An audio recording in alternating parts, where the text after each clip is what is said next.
Our cabin filter is not too bad. We just need a Phillips screwdriver. We'll open it up and you'll see 3 screws. We want to get those out. There's one. Once these are out, we'll close it. Then we have 2 screws on the bottom. One on this end and one on this end. Now we'll reopen our glove box and this whole unit will come out. So just do that. We'll tug on it. And that's it. We'll set it down. If we zoom in, our cabin filter is right behind this cover. There's 2 tabs, one on either side. Just push that in, pull it out. Let me get the other one with my other hand. Just push it in, pop it out. There we go. This whole thing falls out. Just set it aside. And there's our cabin filter. Note the orientation. It says airflow and the arrow is in the down position. So that's how we want to put our new filter in too. So we'll just pop this out. Just grab a hold of it. And we have this little wire harness here. We'll just push it to the side. And that's it. Old one is out. And it's pretty filthy. Let's put in our new one. We'll get our new one. Remember the orientation.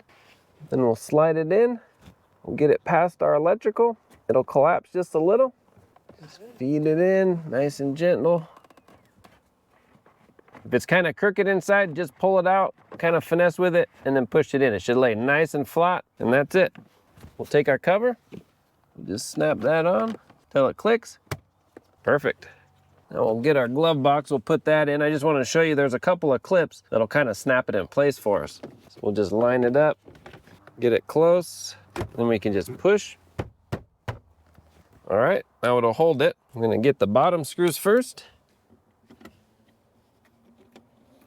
I'm not gonna go tight all the way, just in case the glove box has to be moved left or right just a smidge. We want all our bolt holes to line up.